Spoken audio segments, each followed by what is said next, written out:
कहते हैं दिल्ली दिलभरों की है, दिलजलों की है। कहते तो ये भी हैं कि दिल्ली दिल फरेबों की भी है। और लक्की यानी कि लक्ष्मण लाल अग्रवाल में ये सारे गुण मौजूद थे। लोग उसकी शक्ल को देखकर ही कह देते थे, अबे दिल्ली से हो क्या। लक्की वैसे दिखने में स्मार्ट और अट्रैक्टिव था। जेब से खस्ता हालत होने की वजह से रहता बेहद सिंपल तरीके से था। शर्ट का रंग उड़ा हुआ और पैंट से पैबंद जुड़ा हुआ।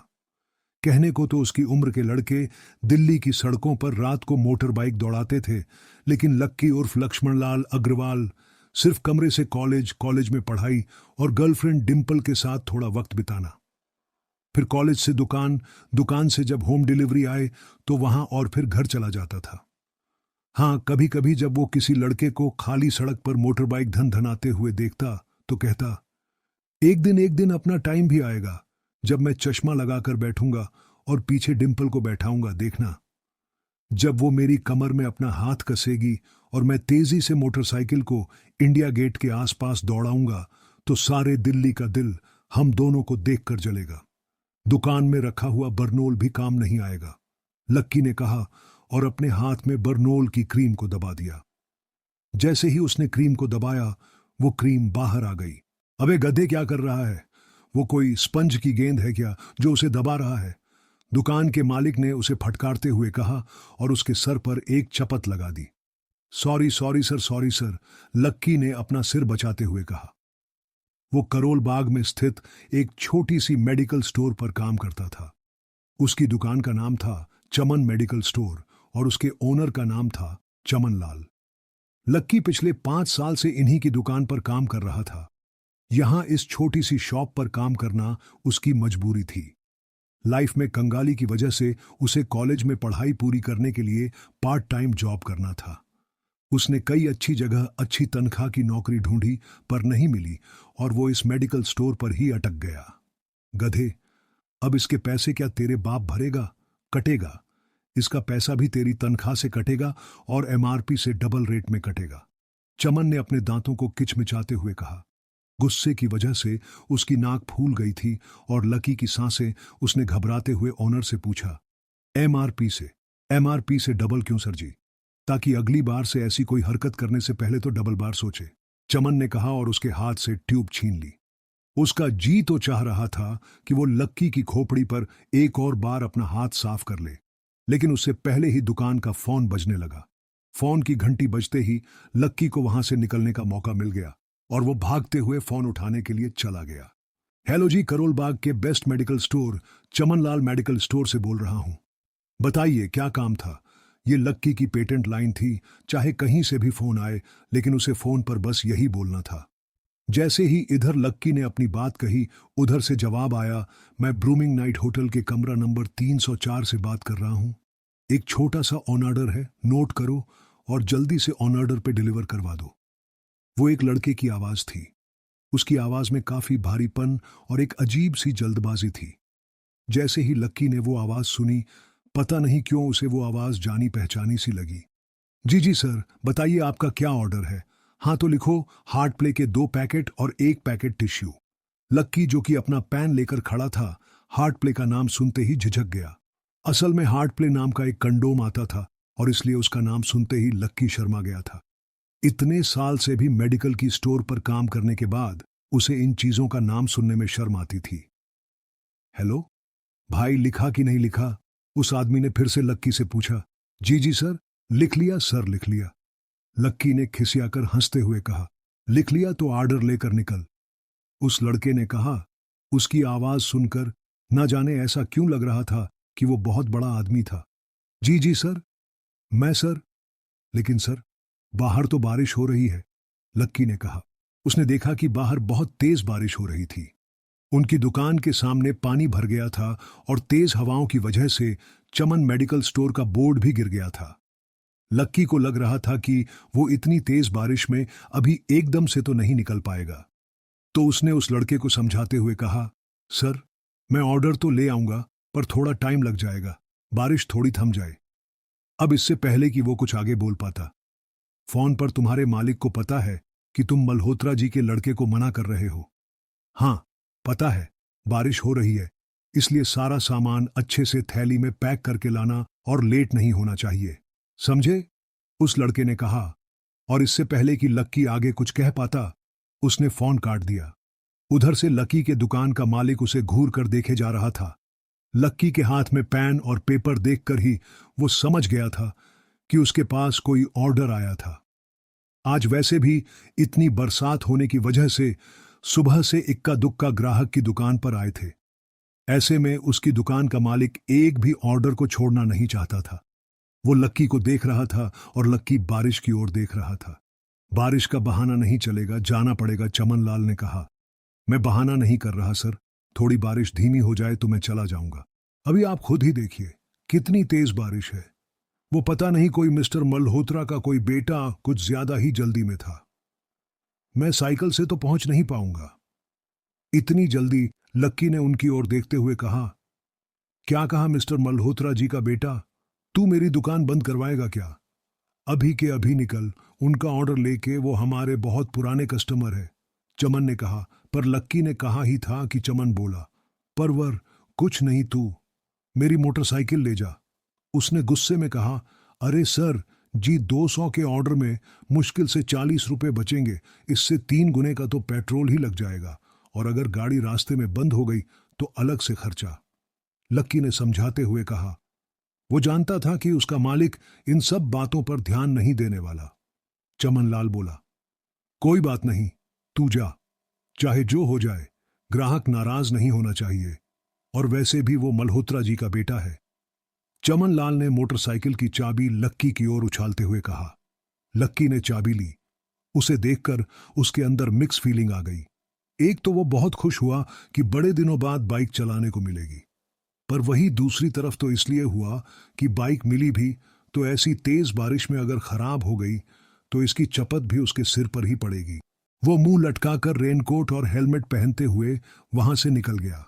बाहर आकर बाइक को देखा तो लक्की ने मन में सोचा, चलो ठीक है, जो होगा देखा जाएगा, कम से कम बाइक तो चलाने को मिल रही है। दरअसल लक्की इतने साल काम करने के बाद भी अपने लिए एक मोटरसाइकिल नहीं ले पाया था।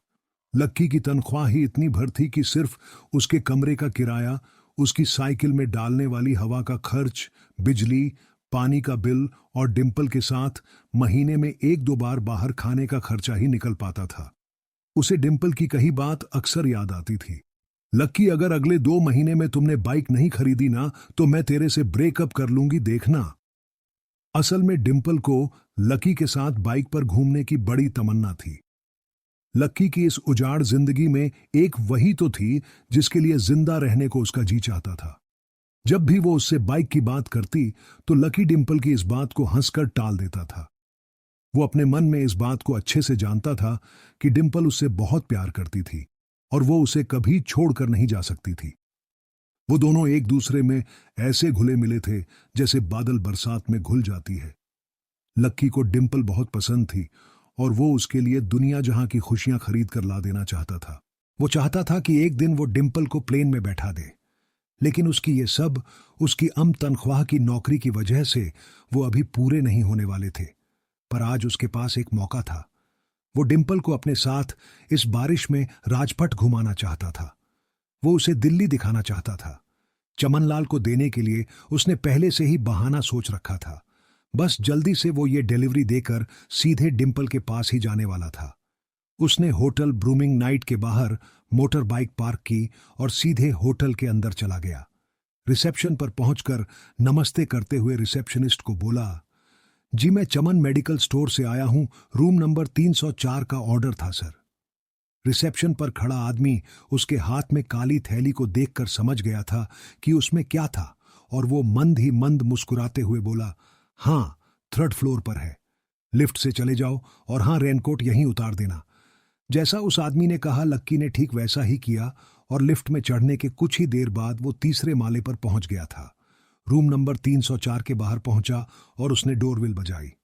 जैसे ही दरवाजा खुला लक्की ने थैली आगे बढ़ाते हुए कहा, नमस्ते, मैं चमन मेडिकल स्टोर से लक्की आपका। इससे पहले कि लक्की आगे कुछ कह पाता उसकी आंखें फटी की फटी रह गई थीं। उसने अपने सामने जो देखा, उसके बाद उसे ऐसा लगा कि बंद छत के नीचे भी उसके ऊपर आसमान से आकर एक जोरदार बिजली गिर गई थी। उसके सामने एक लड़की खड़ी थी। वो लड़की और कोई नहीं बल्कि उसकी गर्लफ्रेंड डिंपल ही थी। उसने एक पर्पल कलर का नाइट गाउन पहन रखा था। उसके काले घने बाल गीले थे और उसने उन्हें अपने कंधे पर फैला रखा था। उसकी खुशबू से ही ये चीज साफ पता चल रही थी कि वो अभी अभी नहाकर आई थी। डिंपल, तुम यहां क्या कर रही हो? लक्की को अपनी आंखों पर विश्वास ही नहीं हो रहा था। उसे 2 बार अपनी पलकें झपकाकर देखा, लेकिन दोनों बार ही उसे अपने सामने डिंपल ही नजर आई। तुम यहां क्या मेरा पीछा करते हुए आए हो? लक्की डिंपल ने उल्टा उसी के ऊपर पलटवार करते हुए कहा। लक्की को देखकर उसके दिल की धड़कन भी तेज हो गई थी। उसे उम्मीद नहीं थी कि लक्की यहां आ जाएगा। उसने ना तो सुबह से उसे फोन किया था और ना ही उसके मैसेज का कोई जवाब दिया था। वो अपने मन में सोचकर बैठी थी कि वो अगले दिन खुद ही उससे मिलकर बोल देगी कि उसकी तबीयत खराब थी। डिंपल बेबी, क्या हो गया? किससे बात कर रही हो? अचानक से एक गबरू जवान सा लड़का दरवाजे के पास आकर खड़ा हो गया था। उसने बनियान पहन रखी थी।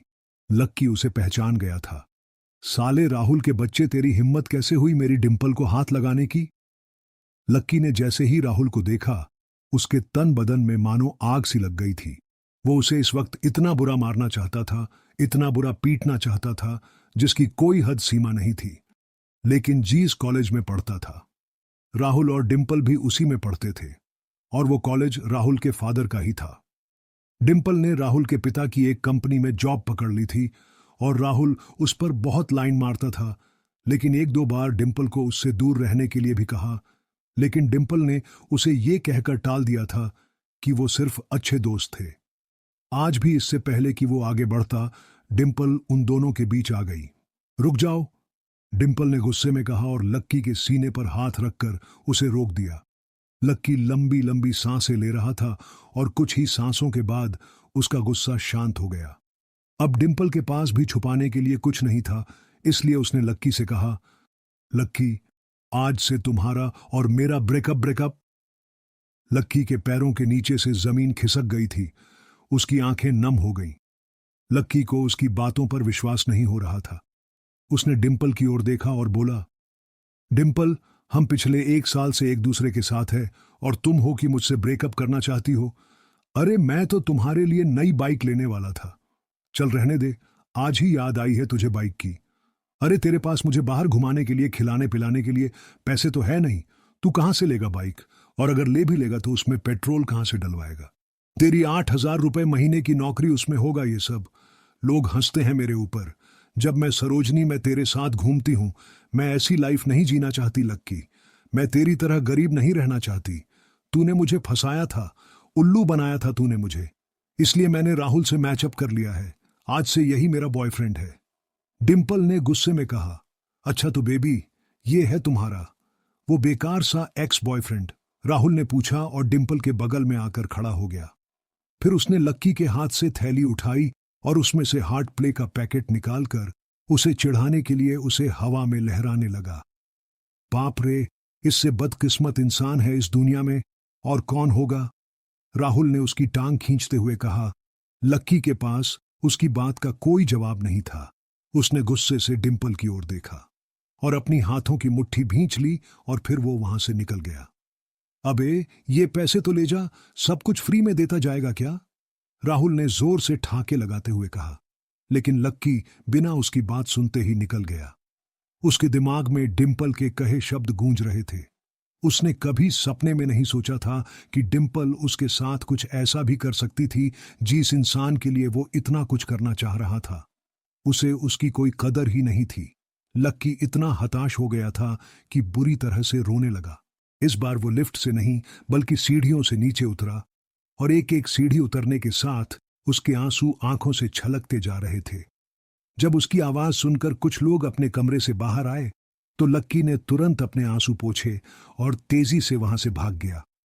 उसे जिंदगी में पहली बार प्यार हुआ था और पैसों की कमी की वजह से न सिर्फ उसका प्यार बल्कि उसकी पूरी जिंदगी बर्बाद हो गई थी। लक्की जैसे ही बाहर आया तो उसने देखा कि बाहर अंधेरा हो गया था। आसमान में तेज बिजली कड़की और बारिश जो थमी थी एकाएक फिर से झमाझम बरसने लगी। ये देख लगी कि थमे हुए आंसू एक बार फिर से छलक गए। उसका दिल बुरी तरह से टूट चुका था, लेकिन उसे इस बात की खुशी भी हो रही थी, आखिर आज उसे डिंपल का असली चेहरा नजर आ गया था। वो तो उसके साथ घर बसाने की सोच रहा था, लेकिन अच्छा हुआ कि उसने पहले ही उसका घर बर्बाद होने से बचा लिया। लक्की को दुख तो बहुत हो रहा था, पर उसे यह भी लग रहा था कि उसे आगे चलकर यही दुख उसे एक खुशी देने वाला था। लेकिन एक चीज थी जो लक्की को परेशान कर रही थी। उसकी माली हालत। उसकी जेब इतनी तंग थी कि उसे फटी हुई जेब की पैंट पहनकर घूमना पड़ता था। कभी कभी तो लक्की सिर्फ रोटी खाकर दिन काट लेता था। वो कब से कोशिश कर रहा था कि कोई अच्छा काम पकड़ सके, लेकिन उसे कोई काम देने को राजी नहीं था। उसने टूटे हुए दिल को दिलासा देते हुए सोचा कि डिंपल पर खर्च होने वाले पैसे से शायद उसकी हालत सुधर जाएगी, लेकिन फिर भी वह रातों रात अमीर नहीं हो जाने वाला था। उसने ऊपर आसमान की ओर देखा और जोर से चिल्लाते हुए कहा, अगर इतना ही अनलक्की बनाना था तो फिर नाम लक्की क्यों रखा भगवान। वो जितनी जोर से चिल्ला सकता था उतनी जोर से चिल्लाया। उसकी आवाज से आसपास खड़े लोग एक बार तो डर ही गए थे। लक्की ऊपर ही देख रहा था और उसके आंसू बारिश के पानी के साथ मिल गए थे। जैसे ही वो फुट फुट कर रोने ही वाला था, तभी उसके फोन पर मैसेज आया और लक्की ही लक्की ने फोन निकालकर मैसेज पढ़ना शुरू किया, उसकी तो आंखें चमक गईं। अचानक उसकी आंखों के आंसू हंसी में बदल गए और वो जोर जोर से वहीं सड़क नाचने लगा। उस मैसेज में लिखा था, परिवार की रिसर्च और परिवार के निर्णय के हिसाब से अग्रवाल परिवार का वारिस लक्ष्मण लाल अग्रवाल उर्फ लक्की अग्रवाल ने गरीबी की परीक्षा को पास कर लिया है और आज से ही वो जमीन और उस जायदाद का मालिक हो जाएगा तो परिवार ने उसकी नाम कर रखी थी। ये कैसा मैसेज था? आखिर कौन था लक्की? क्या थी उसकी असलियत और वो कैसे रातों रात ही अनलक्की से लक्की हो गया था?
उस मैसेज को पढ़ने के बाद फिर बरसात में भी उसका चेहरा सूरज की तरह खिल उठा था।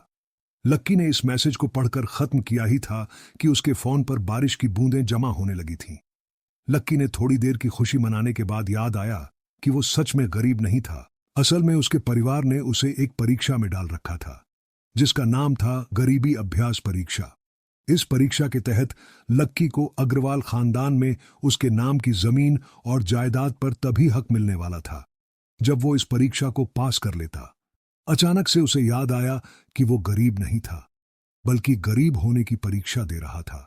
हालांकि परीक्षा देते देते उसे 8 बरस हो चुके थे, इसलिए उसे एहसास होने लगा था कि वो कभी परीक्षा को पास ही नहीं कर पाएगा और हमेशा हमेशा के लिए गरीब ही रह जाएगा। अच्छा हुआ चली गई, अब मिलना कभी।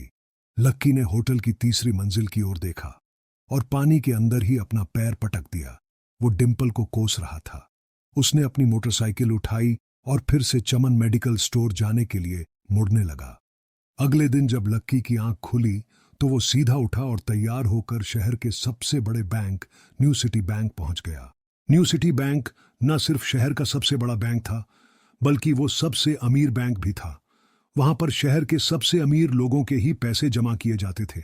लक्की वहां पैसे को निकलवाने के लिए जा रहा था। New city bank south Delhi में बसा हुआ था और उसके दरवाजे के बाहर महंगी से महंगी गाड़ी खड़ी थी। भाई, अब इसमें से कौन सी नई गाड़ी लेगा? लक्की ने मन ही मन सोचा। उसे यकीन नहीं हो रहा था कि कल तक तो वो एक मोटरसाइकिल तक नहीं खरीद पा रहा था और आज वो एक कार, और वो भी इतनी महंगी कार खरीदने की सोच रहा था। फिर उसने अपनी नजर गाड़ी पर से हटाई और बैंक के अंदर जाने लगा। उसने देखा कि बाहर बहुत भीड़ थी और महंगे से महंगे कपड़े पहने लोग बैंक के अंदर जा रहे थे। कहाँ दवाओं की बदबू और कहाँ ये खुशबू। उसने एक बहुत ही गहरी सांस ली और अंदर ज्यादा से ज्यादा खुशबू को समेटने की कोशिश करते हुए अपने मन में सोचा, लेकिन अगले ही पल उसके मन में संकोच पैदा हो गया था। रातों रात लक्की की किस्मत तो बदल गई थी, लेकिन उसके कपड़े नहीं बदल पाए थे। इतने बड़े बैंक में वो वही कपड़े पहनकर आ गया था जो वो अक्सर अपने काम पर पहनकर जाता था। पैसे लेते ही न सबसे पहले नए कपड़े खरीदने हैं, लक्की ने अपने आप से कहा और फिर बैंक के अंदर दाखिल होने लगा। जैसे ही उसने दरवाजे को धक्का दिया, उसे आवाज आई, आउच। लक्की थोड़ा सा हड़बड़ी में दिखाई दे रहा था और इस जल्दबाजी के चक्कर में वो एक लंबे बाल वाली लड़की से जा टकराया था जो कि उसके बगल में ही चल रही थी। माफ करना, मैं आपको वो देख नहीं पाया, सॉरी। लक्की ने तुरंत उससे हाथ जोड़कर माफी मांगते हुए कहा। उस लड़की ने इतने अच्छे कपड़े पहन रखे थे कि उसे देखकर ही लग रहा था कि वो किसी अमीर घराने की लड़की थी। इसलिए सॉरी बोलते वक्त ना चाहते हुए भी लक्की के हाथ उसके सामने जुड़ गए थे। लेकिन जब उस लड़की ने लक्की के कपड़े और उसके हुलिये को देखा तो उसने अपनी नाक भौहें सिकोड़ ली। वो लगभग हर रोज इस बैंक में आया और जाया करती थी, लेकिन उसने आज तक इस बैंक के अंदर लक्की जैसे फटीचर आदमी को घुसते हुए नहीं देखा था। उसके बालों में से आंवले के तेल की गंध आ रही थी। उसने गुस्से भरी नजरों से लक्की की ओर देखा और बोली, क्यों नहीं देख पाए? मैं क्या ट्रांसपेरेंट हूं? तुम्हें इतनी बड़ी लड़की दिखाई नहीं देती? इससे पहले की बात आगे बढ़ती, उस लड़की ने देखा कि इस बैंक की मैनेजर यास्मीन पटेल उन दोनों की ओर बढ़ी चली आ रही है। उसने भी लक्की को देखकर वैसी ही शक्ल बनाई थी जैसी शक्ल उस लंबी लड़की ने बनाई थी। I am so sorry miss, आपको कहीं लगी तो नहीं? यास्मीन ने उस लड़की से पूछा और फिर घिन्न भरी नजरों से लक्की की ओर देखने लगी। लक्की तमतमाती आंखों से उन दोनों को देखे जा रहा था। वो जानता था कि उसने इतनी जोर से भी दरवाजा नहीं खोला कि उसे चोट लग जाए, लेकिन असल में उसे ये मालूम नहीं था कि वो लोग उसे नहीं बल्कि उसके कपड़ों को देख रहे थे। यास्मीन ने लक्की को ऊपर से नीचे तक देखा और न जाने उसके मन में क्यों शक पैदा हो गया। क्या आप मुझे बता सकते हैं कि आप यहां पर किस काम से आए हैं? यास्मीन ने बड़ी मुश्किल से अपने चेहरे पर एक मुस्कान लाते हुए कहा। वो उसका हुलिया देखकर ही समझ गई थी कि वो यहां का कस्टमर तो नहीं था। लक्की ने अपने आप को संभाला और कहा, हां, वो मैं अपना पैसा निकलवाने के लिए आया था। पैसे निकलवाने के लिए आए हो? यास्मीन ने लक्की की बात को ही दोहराते हुए कहा। वैसे तो वो लक्की की बात पर जोर से हंसना चाहती थी, लेकिन उसने अपने आप को थोड़ा सा काबू में कर लिया था। लक्की की बात सुनकर उसे लग रहा था कि वो कोई पागल था जो यहां जबरदस्ती गुस्सा चला आ रहा था। हां, तो क्या आपके पास कार्ड है? यास्मीन ने उससे आगे पूछा। न्यू सिटी बैंक का कार्ड हासिल करना एक बहुत ही मुश्किल भरा काम था। अगर किसी को भी उस बैंक का कार्ड लेना था तो सबसे पहले उस आदमी को अपने खाते में कम से कम 5 लाख रुपए जमा करवा कर रखने पड़ते थे, तब जाकर उससे कहीं कार्ड मिलता था। लेकिन लक्की तो पहली बार ही यहां आ रहा था, इसलिए उसके पास कार्ड होने की कोई संभावना ही नहीं थी। लक्की जब यास्मीन के सवाल का जवाब नहीं दे पाया तो यास्मीन ने फिर उससे पूछा, मैं पूछ रही हूं कि क्या आपके पास कार्ड है? वो समझ गई थी कि लक्की पागल ही था जो कहीं से भागकर सीधा उनके बैंक में आ गया था। कार्ड नहीं है मेरे पास। लक्की ने उसके सवाल का जवाब दिया और वो फिर इधर उधर देखने लगा। जैसे ही उस लंबे बालों वाली लड़की ने लक्की का जवाब सुना तो वो खिलखिलाकर हंस पड़ी। यास्मीन को तो सिर्फ लग रहा था कि वो पागल है, लेकिन वो लड़की तो अपने मन में मान चुकी थी कि ये लड़का कोई पागल ही है जो कहीं झोपड़ पट्टी से यहां आ गया है। इससे पहले कि आगे कोई कुछ कह पाता, उस लंबे बालों वाली लड़की के पिता वहां आ गए और बोले, चलो बेटी। उनके हाथों में कुछ कागजात थे। लड़की ने देखा कि उन्होंने महंगा सा सूट पहन रखा था। उस लड़की ने यास्मीन के दोनों हाथों को पकड़ा और बोली, यास्मीन देखो, अगर इस तरह के सड़क छाप लोग तुम्हारे बैंक में ऐसे ही घुसते चले आए ना, तो बाकी कस्टमर्स को परेशान करने लगेंगे। तुम्हारे बैंक की इमेज और उसके शेयर्स दोनों को काफी नुकसान होगा। एक मैनेजर होने के नाते तुम्हें इन सब चीजों का ध्यान रखना चाहिए। मुझे उम्मीद है कि आगे मेरे साथ ऐसा कुछ नहीं होगा, उस लड़की ने कहा और अपने पिता के साथ बैंक के बाहर चली गई। अपना ध्यान रखना कोयल मैडम, मैनेजर ने उसकी गाड़ी तक छोड़ने के लिए आते हुए कहा। आज तो वो बाल बाल बच गई थी। कोयल और उसके पिता इस बैंक के सबसे पुराने और सबसे वफादार कस्टमर्स थे। अगर आज यास्मीन उन्हें नाराज कर देती और वो उसके बैंक से अपना खाता बंद करवा देते तो शायद यास्मीन की नौकरी तक जा सकती थी, और यह सब हो रहा था। उस पागल लक्की की वजह से इसे जल्द से जल्द यहां से भगाना पड़ेगा, यास्मीन ने अपने आप से कहा और फिर बैंक के अंदर आने लगी। यास्मीन उसे अपने बैंक से बाहर निकालने के तरीके के बारे में सोच रही थी, मगर जैसे ही वो बैंक में दाखिल हुई उसने देखा कि लक्की वहां था ही नहीं। अरे अब ये कहां चला गया? उसने अपने आप से पूछा। वो इधर उधर देखने लगी, लेकिन लक्की वहां भी नहीं था। यास्मीन को अच्छे से पता था कि वो उसके सामने तो बाहर नहीं निकला था। इसका मतलब था कि वो बैंक के अंदर ही था, लेकिन यास्मीन उसे ढूंढ नहीं पा रही थी। कुछ देर तक बैंक के सारे कोनों को देख लेने के बाद यास्मीन को लगा कि शायद लक्की यहां बहुत ही असहज महसूस कर रहा होगा, और जब वो कोयल को दरवाजे पर छोड़ने के लिए आई तब उसके पीछे पीछे वो भी निकल गया होगा। चलो जान बची, यास्मीन ने अपने आप से कहा और अपने कैबिन में आकर बैठ गई।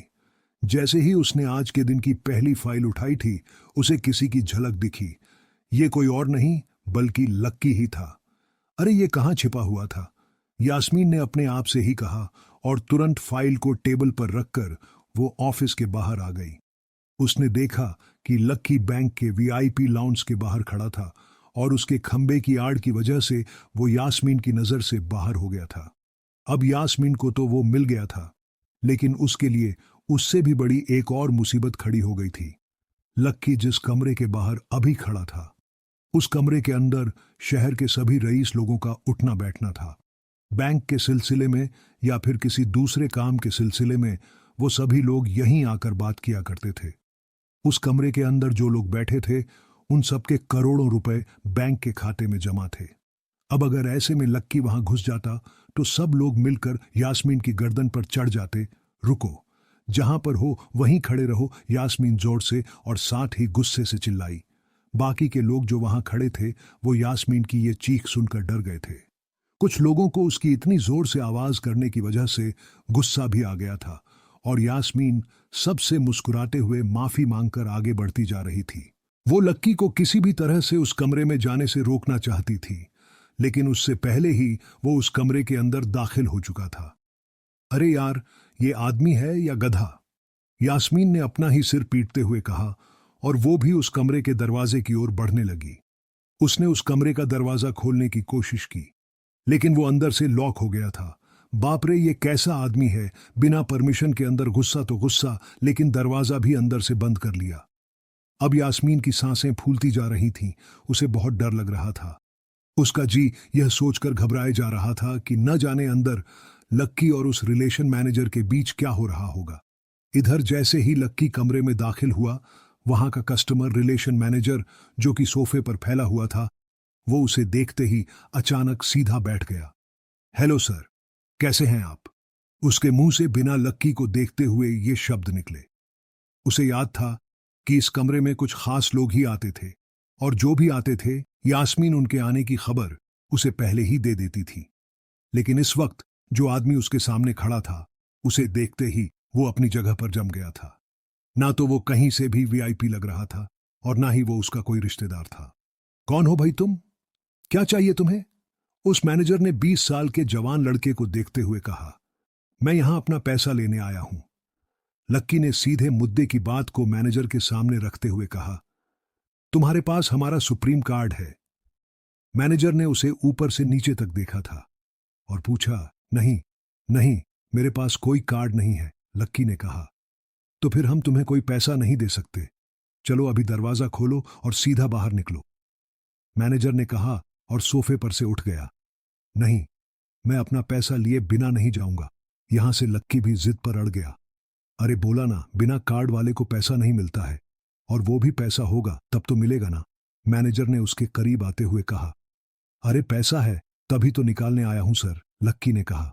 देख, फालतू की बहस मत कर सुबह सुबह, वरना मैं सिक्योरिटी को बुला लूंगा तो वो लोग मार मार कर बाहर निकालेंगे तुझे।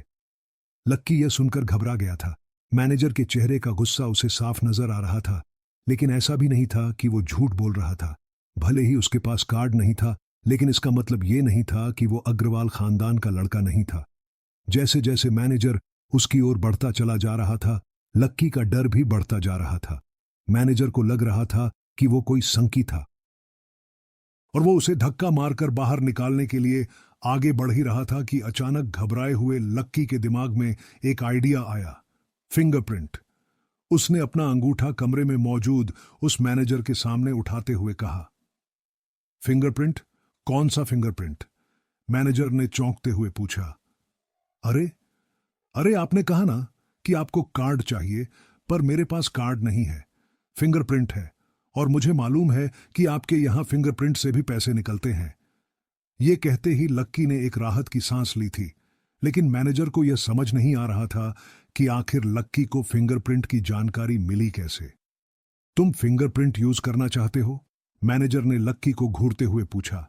लक्की की शक्ल और उसका हुलिया मैनेजर के लिए उसकी बातों से मेल नहीं खा रहा था। हां, मैं फिंगरप्रिंट यूज करना चाहता हूं सर, लक्की ने सीना चौड़ा करते हुए कहा।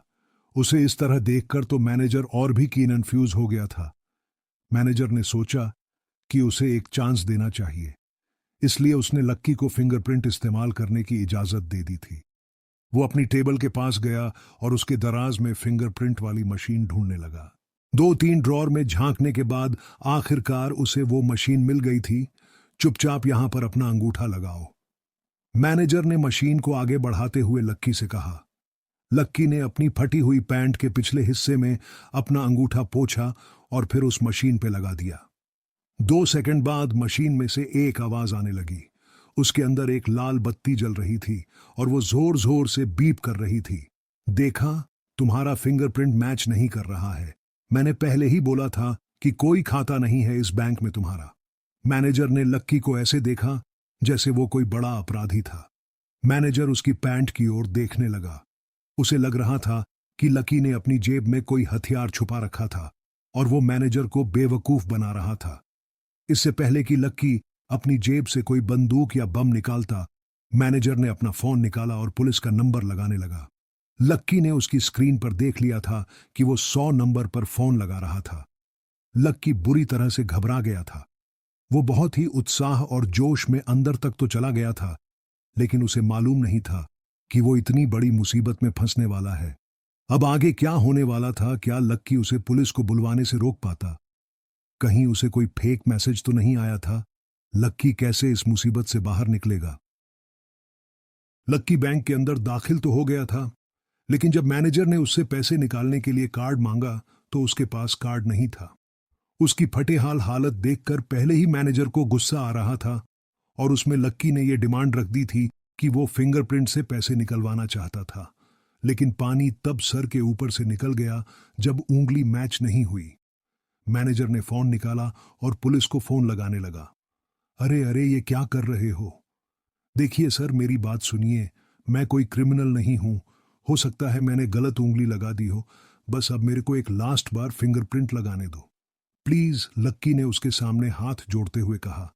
देख, ये उंगली भी अगर नहीं लगी ना तो फिर ये मत कहना कि मैं अगली उंगली भी ट्राई करके देखता हूं। बार बार ऐसा नहीं चलने वाला है। अगर ये वाली काम नहीं की तो मैं सीधा पुलिस को फोन करने वाला हूं। अभी मैनेजर ने लक्की को धमकाते हुए कहा। उसने अपने एक हाथ में मशीन और दूसरे हाथ में मोबाइल फोन पकड़ा हुआ था। उसने अपनी स्क्रीन पर पुलिस का नंबर खोल रखा था और उसका अंगूठा हरे बटन पर ही टिका हुआ था। इधर लक्की ने अपने सीधे हाथ की उंगली को अपने पैंट से साफ किया और भगवान का नाम लेकर उसे उस मशीन पर लगा दिया। जैसे ही उसकी उंगली उस मशीन पर पड़ी, अब की बार फिर मशीन से एक आवाज आई और वो चमक कर हरी हो उठी। तभी मैनेजर के मोबाइल पर एक मैसेज आया। मैनेजर ने उस मैसेज को पढ़ना शुरू किया। वेरिफिकेशन सक्सेसफुल, खाता नाम लक्ष्मण लाल अग्रवाल, खाता नंबर 01104। जैसे ही मैनेजर ने इस मैसेज को देखा, उसकी आंखें फटी की फटी रह गई थीं। उस मशीन पर चमकती लाइट को देखते हुए लक्की की आंखें भी चमक आई थीं। लक्की उस हरी बत्ती को देखते ही झूम उठा था और फिर उसने मैनेजर को घूर कर देखा। उसके दिमाग में वो सारी बातें चल रही थीं जो मैनेजर उसे अभी थोड़ी देर पहले सुना रहा था। इधर मैनेजर ने उसके आगे हाथ जोड़े और खिसियाकर हंसते हुए कहा, लक्ष्मण सर, प्लीज मुझे माफ कर देना सर। मैं इस ब्रांच में नया नया आया हूं और इसलिए मुझे मालूम नहीं था कि आप कौन हो।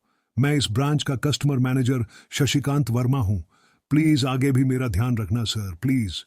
Sorry sir. हाँ हाँ ठीक है, तुम मुझे ये बताओ कि मेरे खाते में कितने पैसे रखे हुए हैं, लक्की ने कहा और वो अब सोफे पर बैठ गया। मैनेजर उसके सामने ही खड़ा हुआ था और उसके खाते की जानकारी अपने फोन पर ही निकाल रहा था। उसने अपने फोन पर इधर उधर कुछ उंगलियां चलाई और बोला, हो गया सर, आपके खाते में इस वक्त 90,80,70,650 रुपये रखे हुए हैं सर। शशिकांत के खुद के होश इतनी बड़ी रकम को देखने के बाद उड़ गए थे। उसे विश्वास नहीं हो रहा था कि इस आदमी के खाते में इतना पैसा भी हो सकता था। लक्की की शक्ल देखकर तो यही लग रहा था कि उसकी उम्र 20 से 22 साल से ज्यादा नहीं थी। ऐसे में अगर उसके खाते में इतना सारा पैसा रखा हुआ था तो ये वाकई बहुत बड़ी बात थी। शशिकांत अपने मन में ये सोच रहा था कि दुनिया के 99% लोग ही अपनी पूरी जिंदगी काम करने के बाद भी इतना पैसा नहीं कमा सकते थे जितना कि लक्की के खाते में इतनी छोटी सी उम्र में रखा हुआ था। लेकिन लक्की ने इधर जब उसके फोन में अपने खाते पर पड़ी हुई जानकारी को देखा तो उसे कुछ अजीब सा लगा। उसे लग रहा था कि उसे तुरंत इतने पैसों के हिसाब से अब अपनी जिंदगी को ढालने की कोशिश करनी शुरू कर देनी चाहिए, वरना उसके साथ वही होने वाला था जो आज बैंक में उसके साथ हुआ था। अरे अरे सर, खाते में पैसे के अलावा और भी चीजें हैं जो मैं आपको बताना चाहता हूं सर। मैनेजर ने फिर से अपनी फोन पर उंगलियां फिराई और बोला, सर, एक तो आपके खाते में एक फर्रारी जुड़ी हुई दिखा रहा है सर। इसके अलावा आपके खाते में 2 किलो सोने की 100 ईंटें रखी हुई हैं, 5 किलो सोने की 20 ईंटें, पिकासो की 3 असली पेंटिंग है, 20 हीरे हैं 24 कैरेट के और भी बहुत कुछ है सर। मैनेजर ने हांफते हुए और अपने पसीने साफ करते हुए कहा। इतना सारा धन देखने के बाद जो शशिकांत की आंखें तो बाहर ही निकल आई थीं। उसने कभी लक्की जितना अमीर आदमी अपनी जिंदगी में नहीं देखा था, जितना पैसा और सोना और जायदाद उसके पास था। उसका 10% भी इस ब्रांच में किसी और के पास नहीं था। ठीक है, चलो मुझे एक कार्ड दे दो तुम, लक्की ने अपने दोनों हाथों को अपने सिर के पीछे रखते हुए कहा। जी जी सर, मैं अभी आपके लिए एक नया कार्ड बनवा देता हूं सर, मुझे बस 10 मिनट दीजिए सर, बस 10 मिनट, शशिकांत ने कहा और फिर लक्की के सामने ही निकल गया। जितनी देर में लक्की ने अपने फोन पर फिर से उस मैसेज को खोलकर देखा, उतनी ही देर में मैनेजर उसके लिए एक चमकता हुआ सुप्रीम कार्ड लेकर उसके सामने आ गया था। लेकिन उस कार्ड को देखने के बाद ना जाने क्यों मैनेजर को ऐसा लग रहा था कि यह कार्ड लक्की की संपत्ति के आगे कुछ भी नहीं था। फिर भी मैनेजर इसमें कुछ नहीं कर सकता था, क्योंकि वो जानता था कि उसके पास इस ब्रांच में इससे बड़ा और कोई कार्ड नहीं था। इसलिए फिलहाल वो लक्की को यही दे सकता था। उसने उस कार्ड पर लक्की का पूरा नाम लक्ष्मणलाल अग्रवाल गुदवा दिया था। लीजिए सर, आपका कार्ड, पासवर्ड वगैरह सर आपको ईमेल पे मिल जाएगा, शशिकांत ने मुस्कुराते हुए कहा, और वो लक्की के सामने हाथ बांधकर खड़ा हो गया। इधर लक्की ने उस कार्ड को उलट पलट कर देखा और फिर लक्की अपनी जगह से खड़ा होकर वो बाहर निकलने लगा। शशिकांत का मन तो यही कर रहा था कि वो उसे दरवाजे तक छोड़ने जाए, लेकिन उसकी ड्यूटी इसी ऑफिस में थी और वो किसी को बाहर छोड़ने नहीं जा सकता था। फिर भी वो लक्की के लिए दरवाजा खोलने के लिए आगे आ गया था। इधर यास्मीन अपने कैबिन में अपना सिर पकड़े हुए बैठी थी। उसे समझ नहीं आ रहा था कि आखिर अंदर चल क्या रहा था। एक पल को तो उसे लगा कि लक्की पागल नहीं बल्कि बदमाश था कोई, और उसने शशिकांत को बंदी बना लिया था। लेकिन जब वो लक्की के लिए कार्ड लाने के लिए अपने दफ्तर से बाहर आया तो यास्मीन को लगा कि कुछ गड़बड़ नहीं हुई थी। फिर ये इतनी जल्दी में कहाँ जा रहे हैं, उसने अपने आप से पूछा। शशिकांत को सुरक्षित देख बैंक के बाकी लोग भी दरवाजे पर से पीछे हट गए थे। वैसे भी उसे देखते ही सब लोग अपनी अपनी जगह पर वापस दौड़े चले जाते थे। शशिकांत का खौफ ही ऐसा था कि उसकी आंखों की झलक भर से खड़ा कर्मचारी जाकर अपनी कुर्सी पर बैठ जाता था। लेकिन एक बार शशिकांत के बाहर आने के बाद वो दोबारा बाहर नहीं आया था और ना ही लक्की कमरे से बाहर आया था। इधर यास्मीन परेशान हुए जा रही थी। वो जानती थी कि अगर कुछ भी गड़बड़ हुआ तो सबसे पहले उसकी नौकरी जाने वाली थी। उसने बड़ी मुश्किल से और मेहनत करके इस नौकरी को हासिल किया था और वो किसी पागल की वजह से इसे अपने हाथ से नहीं जाने देना चाहती थी। जैसे ही परेशान यास्मीन ने अपनी नजर उठाकर फिर से उस कमरे की ओर देखा तो पाया कि लक्की बहुत ही आराम से उस कमरे से बाहर निकलकर दरवाजे की ओर बढ़ता चला जा रहा था। ए रुको, तुम इस तरह बाहर नहीं जा सकते, यास्मीन जोर से चिल्लाई और भागते हुए लक्की के पास चली गई। तुम्हारी हिम्मत कैसे हुई जबरदस्ती हमारे वीआईपी रूम में घुसे चले जाने की? यास्मीन ने गुस्से में पूछा। उसका मन तो यही कर रहा था कि वो अभी लक्की का गिरेबान पकड़कर उसे झकझोर दे, लेकिन उसने अपने आप को रोक रखा था। मैंने पहले भी कहा था ना आपसे, मैं यहां सिर्फ अपना पैसा लेने आया था और कुछ नहीं, लक्की ने कहा और मुस्कुराने लगा। यास्मीन ने देखा कि उसके हाथ में एक सुप्रीम कार्ड था और वो उसकी उंगलियों के बीच चमक रहा था। यास्मीन के दिमाग में आया कि लक्की ने ये कार्ड कहीं अंदर से चुरा तो नहीं लिया, और इससे पहले कि वो यहां से चोरी करके भागता यास्मीन जोर से चिल्लाई, सिक्योरिटी सिक्योरिटी। एक उसकी आवाज को सुनते ही दो बंदूक वाले गार्ड भागे भागे यास्मीन के पास आ गए। ये चोरी करके भाग रहा है, पकड़ो इसे। लक्की ने जब यास्मीन के मुंह से ये बात सुनी तो उसके कान खड़े हो गए। इससे पहले कि वो वहां से अपनी जान बचाकर भाग पाता, सिक्योरिटी वालों ने उसे धर दबोच लिया था और फिर उसकी जेब टटोलने लगे थे। इधर यास्मीन ने देखा कि उस सुप्रीम कार्ड पर उसने अपना नाम भी गुदवा लिया था। तुम्हारी इतनी हिम्मत कि तुमने शशिकांत सर को डराकर अपना नाम भी लिखवा लिया। इस पर इसकी जेब चेक करो, यास्मीन ने गुस्से से कहा। दोनों में से एक गार्ड लक्की की जेब टटोलने लगा था। लक्की की समझ में नहीं आ रहा था कि आखिर ये लड़की उसे समझ क्या रही थी। अगर उसे उसके खाते या इसकी संपत्ति या सिर्फ इसके परिवार के बारे में भी पता चल जाता तो भी यास्मीन उसके पैरों में गिर जाती, इससे पहले कि लक्की अपनी सफाई में कुछ कह पाता। एक गार्ड बोला, मैडम, उसकी जेब में तो कुछ नहीं है, बल्कि फटी हुई जेब है इसकी। तभी उसकी बात सुनकर दूसरे सिपाही ने कहा, मैडम, हो सकता है ये इसी जेब में चाकू रखकर लाया हो और उसको निकालते वक्त उसी चाकू से उसकी जेब फट गई होगी। मुझे तो ऐसा ही लग रहा है। दूसरे सिपाही ने अपनी लड़खड़ाती जुबान में बोला, अरे पागल हो क्या, ये सब आप लोग क्या बोल रहे हो? इससे पहले कि लक्की आगे कुछ बोल पाता, एक गार्ड ने उसके दोनों हाथों को मरोड़ दिया था।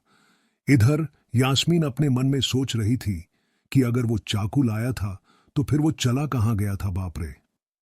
अचानक से यास्मीन की आंखें बड़ी सी हो गई थीं। उसे लगा कि लक्की ने उस चाकू से शशिकांत का खून कर दिया था। यास्मीन ने तुरंत अपना फोन निकाला और पुलिस को फोन मिलाते हुए कहा, हेलो पुलिस स्टेशन, मैं न्यू सिटी बैंक से बोल रही हूं। हमारी बैंक में एक सनकी चोर घुस आया है और उसने हमारे एक कस्टमर मैनेजर का खून कर दिया है। आप प्लीज जल्दी आ जाइए सर, यास्मीन ने घबराते हुए कहा और फोन रख दिया। तब तक दोनों गार्ड ने लक्की को नीचे घुटनों के बल बैठा दिया था और उसके सिर पर बंदूक तान दी थी। जैसे ही बाकी लोगों ने भी अपनी आंखों के सामने ये मंजर देखा तो वो सब लोग भी लक्की के आसपास घेरा बनाकर खड़े हो गए। अंदर बैठे मैनेजर ने जब इस हलचल को देखा तो वो भी अपना सारा सिस्टम बंद करके बाहर आ गया। अरे क्या हो रहा है ये सब, उसने जोर से आवाज देते हुए पूछा। जैसे ही सब लोगों ने उसकी आवाज सुनी तो वो चौंक गए और शशिकांत वर्मा की ओर देखने लगे। देखने वालों में यास्मीन भी शामिल थी और उसने देखा कि उसका मैनेजर तो जिंदा है और सही सलामत उसकी आंखों के सामने खड़ा था। सर आप जिंदा हैं, यास्मीन ने खुशी और आश्चर्य भरे भाव के साथ शशिकांत की ओर देखते हुए कहा। लेकिन अगले ही पल उसकी खुशी की जगह दुख ने ले ली थी। उसे एहसास हो रहा था कि आखिर उसने कितनी बड़ी गलती कर दी थी। यास्मीन ने अपनी ही जुबान काट ली थी और उसके जले पर नमक छिड़का। शशिकांत ने उसने कहा, मैं क्यों इतनी जल्दी मरने लगा और तुमने ये सब क्या तमाशा लगा रखा है, उसने कहा और फिर उस भीड़ की ओर बढ़ने लगा। जैसे ही वो आगे आया उसने देखा कि उन लोगों ने लक्की को गन पॉइंट पर बैठा रखा है। अरे किसने किया ये? शशिकांत तुरंत लक्की की ओर दौड़ा और उसने उसके पास खड़े दोनों गार्ड्स को हटा दिया। फिर लक्की को उठाने के लिए उसने अपना हाथ उसकी ओर बढ़ा दिया और बोला, sir I am really sorry sir, इस बेवकूफी के लिए मैं आपसे माफी मांगता हूं sir. I am really sorry sir. Shashikant उसके पैरों में ही गिरने को हो गया था। लक्की उसका हाथ पकड़कर खड़ा हुआ और फिर यास्मीन की ओर घूरने लगा। आप पूछ रहे थे ना ये किसने किया ये? और इसने सिर्फ इतना ही नहीं किया बल्कि इसने पुलिस को भी बुला लिया है। इसे लग रहा है कि मैं कोई क्रिमिनल हूं जिसने आपका खून कर दिया है और आपसे ये कार्ड चुराकर भाग रहा हूं। ये कार्ड जो आपने मुझे दिया है, लक्की ने यास्मीन की ओर उंगली दिखाते हुए गुस्से में कहा। अचानक ही सब लोग थोड़ा पीछे हटकर यास्मीन को देखने लगे थे। यास्मीन घबराई हुई थी। वो कभी फर्श पर तो कभी छत को देखे जा रही थी। यास्मीन, जो मैं सुन रहा हूं क्या वो सच है? शशिकांत ने यास्मीन को घूरते हुए गुस्से में पूछा। उसकी आंखों में छुपे गुस्से को यास्मीन बर्दाश्त नहीं कर पा रही थी, इसलिए उसकी ना तो लक्की से और ना ही शशिकांत से नजर मिलाने की हिम्मत हो रही थी। फिर भी वो जानती थी कि उसका चुप रहना इस वक्त उसके लिए बहुत खतरनाक हो सकता था। इसलिए उसने कहा, सर, जी सर, मेरी गलती है सर, ये मेरी बहुत बड़ी मिसअंडरस्टैंडिंग है सर। मुझे लगा कि ये जबरदस्ती अंदर घुस आया है और इसने आपके ऊपर हमला करके आपसे जबरदस्ती ये कार्ड बनवा लिया है और फिर आपको मार दिया है सर, यास्मीन ने घबराते हुए कहा। उसकी डरी सहमी सी आंखों में अब आंसू ही आ गए थे। मैनेजर ने जब उसकी ये बात सुनी तो उसने अपना सिर पकड़ लिया। यास्मीन जैसी समझदार लड़की इतनी बड़ी भूल कैसे कर सकती थी? उसने लक्की को पहचाना ही नहीं था। खैर, मैनेजर को लगा कि इसमें उसकी कोई गलती नहीं थी। जब वो खुद लक्की को नहीं पहचान पाया था तो फिर यास्मीन कैसे पहचान पाती? इसलिए उसने सोचा कि सबके सामने उससे कुछ कहने से अच्छा था कि वो यास्मीन को एक कोने में ले जाकर लक्की की सच्चाई बताए। शशिकांत ने उसका हाथ पकड़ा और उसे खींचकर अपने साथ खंबे के पास ले गया और बोला, तुम्हें मालूम है ये कौन है? अरे ये लक्ष्मण अग्रवाल है। लक्ष्मण अग्रवाल, खानदान का वारिस। तुम्हें पता है ना कि अग्रवाल खानदान का खाता हमारे बैंक की जितनी भी शाखाएं हैं उसमें सबसे बड़ा खाता है। यास्मीन ने जैसे ही ये नाम सुना उसके पैरों के नीचे से जमीन खिसक गई थी। वो जानती थी कि अगर बैंक इतनी ऊंचाइयों पर पहुंचा था तो उसके पीछे अग्रवाल खानदान का सबसे बड़ा हाथ था। इस बात का जिक्र उससे तब भी किया गया था जब उसने नौकरी ज्वाइन की थी। तुम्हें पता है इस लड़के के नाम पे कितनी प्रॉपर्टी है? ये अपने दम पर ना इस पूरे एरिया को खरीद सकता है, शशिकांत ने यास्मीन से कहा। यास्मीन जैसे जैसे लक्की को देखी जा रही थी वो बड़ी बड़ी आंखों से उसे घूरे जा रही थी। लक्की कभी उन दोनों को देख रहा था तो कभी अपने आसपास खड़े लोगों को देख रहा था। अब सबसे पहले तो पुलिस को फोन करो और उनसे कहो कि हमसे गलती हो गई थी, और उसके बाद जाकर तुम उनसे भी माफी मांगो, और अगर उन्होंने तुम्हें माफ कर दिया तो तुम्हारी किस्मत, वरना समझ लेना कि तुम्हारी नौकरी चली गई। शशिकांत ने कहा और दौड़कर लक्की के पास जाकर खड़ा हो गया। इधर यास्मीन अभी भी वहीं पर खड़ी थी। अभी अभी जो शशिकांत उसे बताकर गया था उसे यास्मीन पचा नहीं पा रही थी। उसे लग रहा था कि उसमें उसकी कोई गलती नहीं थी, लेकिन कोई उसकी सुनने वाला नहीं था। बैंक उस छोटी सी मैनेजर के चक्कर में अपने सबसे बड़े कस्टमर को छोड़ने वाला तो नहीं था। अब मेरे पास और कोई रास्ता नहीं बचा है, यास्मीन ने निराश होते हुए अपने आप से कहा, और फिर अपनी जेब से फोन निकालकर पुलिस थाने में फोन लगाया। जैसे ही यास्मीन ने पुलिस वालों से यह कहा कि उससे गलती हो गई और जिसे वो बदमाश समझ रही थी, असल में वो बदमाश नहीं बल्कि शहर के सबसे बड़े रईस का बेटा था, तो उधर से आवाज आई, मैडम सॉरी, लेकिन अब तो गाड़ी निकल गई है, वहां पहुंचती होगी। अब आपको जो भी कहना है इंस्पेक्टर साहब से कह देना। और उस पुलिस वाले ने फोन काट दिया। मर गए, यास्मीन ने अपने आप से निराश होते हुए कहा। उसके हाथ थर थर कांप रहे थे। उसे समझ नहीं आ रहा था कि अब वो क्या करे। अब उसके पास लक्की से माफी मांगने के अलावा और कोई चारा नहीं बचा था। लेकिन अगर लक्की सर ने मुझे माफ नहीं किया और उल्टा मेरे ऊपर एफिमेशन का चार्ज लगा दिया तो, यास्मीन ने अपने आप से कहा, और वो अब और भी ज्यादा घबरा गई थी। उसने देखा कि लक्की उसे घूर कर देख रहा था। शशिकांत पूरी कोशिश कर रहा था कि वो लक्की को शांत करवा सके, लेकिन लक्की वहां से हिलने का नाम तक नहीं ले रहा था। यास्मीन उसके पास पहुंच गई थी। वैसे तो वो जानती थी कि उससे माफी मांगने से उसकी किस्मत बदलने वाली तो थी नहीं, फिर भी उसने एक बार कोशिश करनी चाहिए और लक्की से कहा, सर, मैं आपको गलत समझ रही थी। सर, एक्चुअली आपके, यास्मीन ने उसके कपड़े को देखा और एक सांस लेते हुए आगे बोली, सर प्लीज मुझे माफ कर दीजिए सर, मेरी इंटेंशन आपको हर्ट करने की बिल्कुल भी नहीं थी। मैं तो जो कुछ कर रही थी बैंक की सेफ्टी के लिए कर रही थी सर। यास्मीन ने गिड़गिड़ाते हुए कहा और नीचे देखने लगी। इट्स ओके, कोई बात नहीं है, लक्की ने कहा और उसके हाथ से अपना सुप्रीम कार्ड लेकर निकल गया। यास्मीन को अपने कानों पर तो विश्वास ही नहीं हो रहा था। वो मान ही नहीं पा रही थी कि लक्की ने उसे माफ कर दिया था। उधर लक्की को अपने आप पर विश्वास नहीं हो रहा था कि वो रातों रात इतना अमीर हो गया था। आखिर लक्की इतने पैसों का क्या करने वाला था?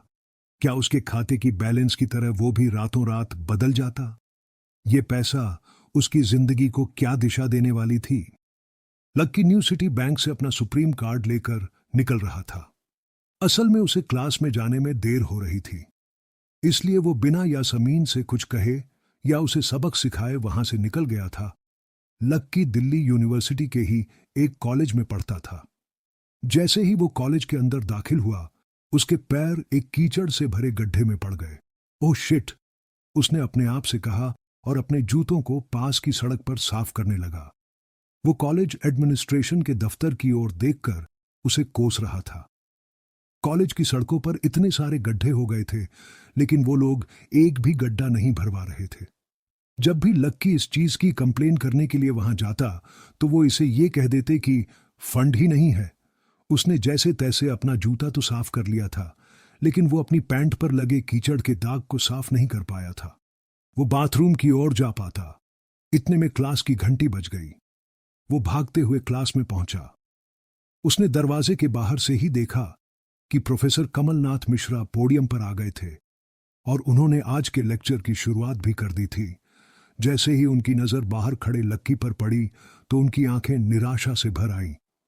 इधर लक्की का सिर भी शर्म से झुक गया था और उसे अंदर ही अंदर बुरा लग रहा था। कॉलेज में जितने भी प्रोफेसर थे, उनमें से कमलनाथ जी को लक्की सबसे ज्यादा पसंद करता था। बाकी प्रोफेसर्स ये बात जानते थे कि लक्की पढ़ाई के साथ साथ जॉब भी करता था, इसीलिए उसका पढ़ाई में ध्यान नहीं था, इसीलिए वो भी लक्की के ऊपर ज्यादा ध्यान नहीं देते थे। कुछ लोग तो पूरी क्लास के सामने उसका मजाक भी उड़ाते थे, लेकिन सिर्फ कमलनाथ जी ही ऐसे प्रोफेसर थे जो उसके साथ बराबरी का व्यवहार करते थे। लक्की बिना कुछ कहे वैसे ही अपना सिर नीचे झुकाए क्लास में दाखिल हो गया। जैसे ही उसके पैर क्लास में पड़े, सभी लोग उसकी ओर देखने लगे। अबे, ये फटीचर कब से लेट आने लगा? सूरज पश्चिम से उग सकता है, लेकिन ये कभी लेट नहीं हो सकता। आज क्या हो गया इसे? एक लड़के ने लक्की को चढ़ाते हुए कहा। अबे यार, इसकी पैंट तो देख, कितनी गंदी है। भाई, क्लास में लड़कियां भी होती हैं, कम से कम कपड़े तो ढंग से पहन के आ यार। दूसरे लड़के ने कहा, और उसकी ये बात सुनकर उसके पास बैठी लड़की हंस दी और बोली, अरे कहां से बैन करा दे, कपड़े के लिए तो पैसे हैं नहीं इसके पास। एक ये कपड़े हैं इसके पास, बहुत हैं इसके लिए। क्लास में बैठे सभी लोगों ने लक्की के ऊपर फफ्तियां कसनी शुरू कर दी थीं।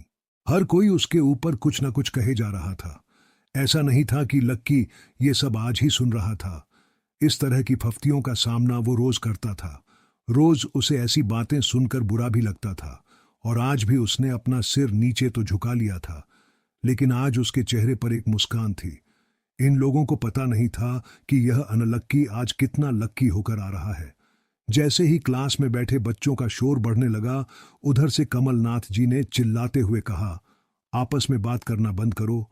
अगर तुम लोग इस तरह बात करते रहोगे तो मैं आगे नहीं पढ़ाऊंगा। सभी लोग शांत होकर उनकी बात सुनने लग गए। तब तक लक्की भी अपनी कुर्सी पर जाकर बैठ गया था। कमलनाथ जी ने फिर से पढ़ाना शुरू किया, और पढ़ाते पढ़ाते न जाने क्यों उनकी नजर बार बार लक्की की ओर जा रही थी। लक्की को समझ नहीं आ रहा था कि कमलनाथ जी ऐसा जानबूझकर कर रहे थे। उनकी आंखों को देखकर ऐसा लग रहा था कि उनमें लक्की के लिए ढेर सारा गुस्सा भरा हुआ था। उसे ऐसा लग रहा था कि शायद वो अपने प्रोफेसर की उम्मीदों पर खरा नहीं उतर रहा था। थोड़ी ही देर में कमलनाथ जी की क्लास खत्म हो गई। बच्चों, आज की क्लास यही खत्म होती है। कल आप सबको क्या काम करके लाना है वो मैंने यहां लिख दिया है। कल मिलते हैं आप सबसे, कमलनाथ जी ने कहा, और वो बाहर चले गए। जैसे ही वो बाहर गए, पीछे वाले दरवाजे से किसी की आवाज आई, डिंपल। जैसे ही वो आवाज सबके कानों में पड़ी, सब लोग क्लास के पीछे वाले दरवाजे की ओर देखने लगे। वहां कोई और नहीं बल्कि डिंपल का नया बॉयफ्रेंड राहुल खड़ा था। ये लोग राहुल को अच्छी तरह से जानते थे।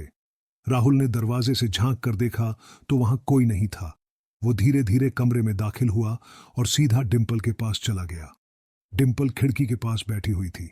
जैसे ही राहुल उसके पास पहुंचा, डिंपल ने अपने हाथ उसकी गर्दन में किसी हार की तरह डाल दिए और उसकी बाहों में झूम उठी।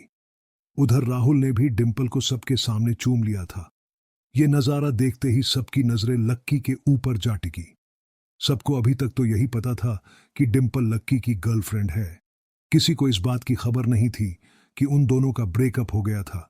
डिंपल को राहुल की बाहों में देखकर लक्की के तन बदन में आग तो लग गई थी, लेकिन फिर भी वो शांत होकर वहीं बैठा हुआ था और उसने अपने गुस्से पर काबू कर लिया था। अरे भाई लक्की, क्या हो रहा है ये सब? डिंपल, राहुल के साथ कैसे?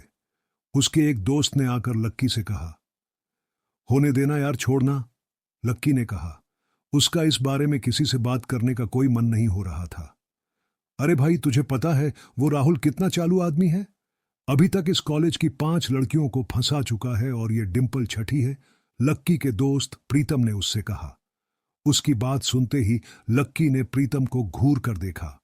प्रीतम को लगा कि लक्की को उसकी बात का बुरा लगा था, लेकिन अगले ही पल वो उसे देखकर मुस्कुराया और बोला, कोई बात नहीं भाई, सबकी अपनी अपनी लाइफ है। ये कहकर लक्की डिंपल की ओर देखने लगा, जो कि राहुल की बाहों में इतरा रही थी। वो जानती नहीं थी कि लक्की चाहता तो यहीं खड़े खड़े राहुल और उसके पिता को उनके कारोबार समेत खरीद सकता था। उधर जैसे ही राहुल और डिंपल की नजर भी लक्की पर पड़ी तो वो जानबूझकर उसे छेड़ने के लिए उसके सामने से गुजरने लगे। अच्छा लक्की, सुनना जरा। अचानक से डिंपल लक्की के सामने रुकी और बोली। उसने अभी भी राहुल की कमर में अपना एक हाथ डाल रखा था। फिर उसने अपने दूसरे हाथ से अपना मोबाइल निकाला और उसका कवर खोलकर लक्की के मुंह पर फेंक दिया और बोली, अब क्योंकि मैं तुम्हारे साथ नहीं हूं, इसलिए मुझे तुम्हारे इस बेकार से कवर की कोई जरूरत नहीं है। इसे तुम अपने पास रख सकते हो। लक्की ने उससे कुछ नहीं कहा और नीचे गिरा वो कवर उठाकर अपनी टेबल पर रख दिया। बेबी, इसने तुम्हें कवर गिफ्ट किया। कवर कौन गिफ्ट में देता है भाई? राहुल ने उसके सामने ही डिंपल से कहा। राहुल, लक्की को नीचा दिखाने का एक भी मौका अपने हाथ से जाने नहीं देना चाहता था। लक्की अंदर ही अंदर मुस्कुरा रहा था। डिंपल ने राहुल की ओर देख और बोली, बेबी, बात यह है कि जिसकी मोबाइल खरीदकर गिफ्ट करने की औकात नहीं होगी तो वो सिर्फ कवर ही तो गिफ्ट कर सकता है ना। और क्या कोई बात नहीं बेबी, मैं आज ही तुम्हें एक नया फोन दिलवाता हूं। आ जाओ, चलते हैं कनॉट प्लेस और वहां से लाते हैं बेबी के लिए एक नया नया फोन, राहुल ने कहा। लक्की का मन तो यही कर रहा था कि वो जोर से राहुल के ऊपर हंसे, लेकिन उसने अपनी हंसी को रोक लिया था। हाँ बेबी, हम है ना पहले नया फोन खरीदेंगे और फिर उस फोन की पार्टी भी करेंगे और उसके बाद आज डिंपल ने कहा। राहुल के चेहरे पर उंगलियां फिराने लगी। राहुल भी और लक्की भी उसके इशारे को समझ गए थे। लक्की जानता था कि ये सब सिर्फ उसे चिढ़ाने के लिए वो कर रही थी, लेकिन लक्की को खुद के लिए नहीं बल्कि डिंपल के लिए बुरा लग रहा था। वो मन ही मन ये सोच रहा था कि अगर डिंपल बस थोड़ा सा और इंतजार कर लेती तो आज लक्की उसके लिए फोन की पूरी दुकान खरीद कर रख देता। भाई, ये सब क्या हो रहा है तेरे सामने? ये सब हो रहा है और तू बस मुस्कुराए जा रहा है। गुस्सा नहीं आ रहा तुझे? प्रीतम ने लक्की से पूछा। नहीं यार, जो हो रहा है अच्छा ही हो रहा है। जो होता है वो भी अच्छे के लिए होता है, इसलिए चिल्ला यार छोड़, लक्की ने कहा और फिर राहुल और की ओर देखने लगा। अब उन दोनों की नजर लक्की की मुस्कुराते हुए चेहरे पर पड़ी तो अंदर से भभक गए। दोनों के दोनों ही ये सब सिर्फ और सिर्फ लक्की को जलाने के लिए कर रहे थे, लेकिन वो तो ऐसे बैठा था जैसे उसको डिंपल का कोई रिश्ता ही नहीं था। जब अपनी इस बातों का लक्की के ऊपर कोई असर होता नहीं दिखा तो डिंपल राहुल से बोली, बेबी चलो यहां से। बेबी नहीं बेबी, अभी आज से तुम मुझे हब्बी बोलोगी और मैं तुम्हें बोलूंगा मेरी प्यारी वाइफी, राहुल ने कहा और लक्की के सामने ही डिंपल को चूम लिया। ये देखते ही लक्की थोड़ा सा जल भुन तो गया और उसका जवाब भी वो राहुल को देना चाहता था, इसलिए उसने कहा, डिंपल ये सब क्यों कर रही हो? तुम क्या दिखाना चाहती हो? उसे लक्की को डिंपल का ऐसा रूप देखकर उसी के लिए बुरा लग रहा था। राहुल की किसी बात का तो लक्की के ऊपर कोई असर ही नहीं हुआ, लेकिन लक्की की इस बात का राहुल को जरूर बुरा लग गया था। उसने गुस्से से अपनी नाक फुलाते हुए कहा, अबे वो फटीचर, ज्यादा बकवास करने की जरूरत नहीं है। आज के बाद अगर तूने मेरी डिंपल के बारे में कुछ कहा या उसकी तरफ आंख उठाकर भी देखा ना तो मैं राजपथ पर तेरी परेड करवा दूंगा। रहने दे भाई, उसकी जरूरत नहीं पड़ेगी। मैं खराब चीज ना तो देखता हूं और ना ही उसके बारे में बात करता हूं, लक्की ने कहा और फिर से प्रीतम की ओर देखकर हंसने लगा। जिस तरह से लक्की आज राहुल के मुंह पर जवाब का जवाब फेंक कर मार रहा था, प्रीतम को तो विश्वास ही नहीं हो रहा था कि यह वही लक्की है जो उसका दोस्त हुआ करता था। उधर राहुल उसका जवाब सुनकर गुस्से से लबरेज हो रहा था। वो लक्की को सबक सिखाने के लिए अपना घूंसा तानकर उसकी दिशा में बढ़ा ही रहा था कि इतने में ही पीछे से एक लड़की की आवाज आई, डिंपल। सब लोगों ने फिर से उस आवाज की ओर देखा। वहां पर एक थोड़े छोटे कद की लड़की खड़ी थी और वो गुस्से से डिंपल की ओर देख रही थी। उसकी आंखों पर चश्मा लगा था और उसके बाल खुले हुए थे। अब तू हद से आगे बढ़ती जा रही है डिंपल, लक्की जैसे लड़के को छोड़कर तू इस एक नंबर के लफंगे लड़के के साथ पड़ी है। तुझे तो कॉलेज के किसी गड्ढे में जाकर डूब मरना चाहिए। साक्षी, क्या कह रही है तू? जुबान संभाल अपनी, डिंपल ने कहा। राहुल के बारे में बुराई नहीं बल्कि लक्की के बारे में अच्छी बातें सुनकर डिंपल का मन खराब हो गया था। जब डिंपल लक्की के साथ थी तो उसकी साक्षी से भी अच्छी दोस्ती थी। साक्षी एक बहुत ही सुलझी हुई लड़की थी। जब भी डिंपल और लक्की के बीच किसी बात को लेकर झगड़ा होता तो डिंपल उसे सुलझाने के लिए साक्षी की मदद लेती थी। मैं जो कह रही हूं ना, सही कह रही हूं। तुझे सीरियसली शर्म आनी चाहिए डिंपल। मैंने कभी नहीं सोचा था कि तू ऐसी लड़की निकलेगी। लक्की जैसा बंदा ना तुझे कहीं नहीं मिलेगा, साक्षी ने कहा और एक कदम आगे आ गई। इधर लक्की ने देखा कि साक्षी की बात सुनते ही राहुल के कान खड़े हो गए थे, लेकिन वो सच बोल रही थी, इसलिए राहुल भी कुछ नहीं कर सकता था। साक्षी लक्की के पास आकर खड़ी हुई और बोली, तू इतनी जल्दी कैसे भूल गई यार? लक्की तेरे लिए हर टफ टाइम में खड़ा रहा था। जब भी तू बीमार होती थी और तेरे खड़े होने की भी हालत नहीं होती थी, तो बेचारा तेरे लिए खाना बनाता था, तेरे कपड़े धोता था और तो और तेरे लिए दवाई तक लेके आता था। तुझे याद है ना, जब हम हिमाचल घूमने गए थे और तेरे पैर में मोच आ गई थी, तो ये बेचारा अपनी नौकरी छोड़कर भागा भागा रात में हमारे पास आ गया था। इतना प्यार किया इसने तुझसे और तू इसे छोड़कर जा रही है, साक्षी ने कहा। अपने लिए साक्षी के मुंह से इतना सब कुछ सुन लेने के बाद लक्की ने अपनी गर्दन नीचे झुका ली थी। उसे डिंपल के साथ बिताए वो सारे लम्हे याद आ रहे थे। वो डिंपल के ऊपर जान छिड़कता था, उसका बस चलता तो वो डिंपल को अपनी हथेलियों पर लेकर घूमता। भले ही उस वक्त उसके पास पैसे नहीं थे, लेकिन वो फिर भी डिंपल की छोटी सी छोटी डिमांड को पूरा करने के लिए अपनी जान लगा देता था। जो कवर डिंपल ने उसके मुंह पर फेंक कर मारा था, वो कवर को खरीदने के लिए लक्की ने 3 दिन तक ओवरटाइम किया था। लक्की को जैसे ही ये सब याद आया, उसकी पलकों की कोरें भीग गई थीं। इधर साक्षी की बात पूरी भी नहीं हुई थी। उसने आगे कहा, अरे ये लक्की अपनी छोटी सी सैलरी में से भी रोज तेरे गोलगप्पे के लिए पैसे निकाल लेता था, तुझे नहीं पता है? मुझे पता है कि आज भी एक बाइक खरीदने के लिए बंदा तेरे लिए पैसे जुटा रहा था। रोज दाल और रोटी खा रहा है, सिर्फ इसलिए ताकि तुझे बाइक पर घुमा सके, और तू ऐसे आदमी को नीचा दिखाने की कोशिश कर रही है। ये सब सुनकर डिंपल का चेहरा ही बूझ गया था। उसे भी साक्षी की कही बातें दिल पे लग रही थीं, लेकिन इस वक्त वो राहुल के साथ थी और पर उसका हाथ राहुल की कमर में था। वो चाहकर भी राहुल के खिलाफ ना तो कुछ बोल सकती थी और ना ही कुछ सुन सकती थी। इसलिए उसने अपने बचाव में कहा, हाँ तो ये तो इसका प्रॉब्लम है ना। मैंने इससे पहले ही कहा था कि मेरा प्यार अफोर्ड नहीं कर पाएगा, तो फिर ये मेरे साथ इतना आगे क्यों बढ़ा? आज अगर मैं चीप सैंडविच खा सकती हूं, तो फिर मैं बिना घी वाली रोटी क्यों खाऊं? लक्की डिंपल की ये बात सब सुन रहा था और उससे पहले कि वो कुछ जवाब देता, अचानक ही उसका फोन बज उठा। उसने मोबाइल निकाल कर देखा तो पाया कि किसी अनजान नंबर से उसे फोन आया था।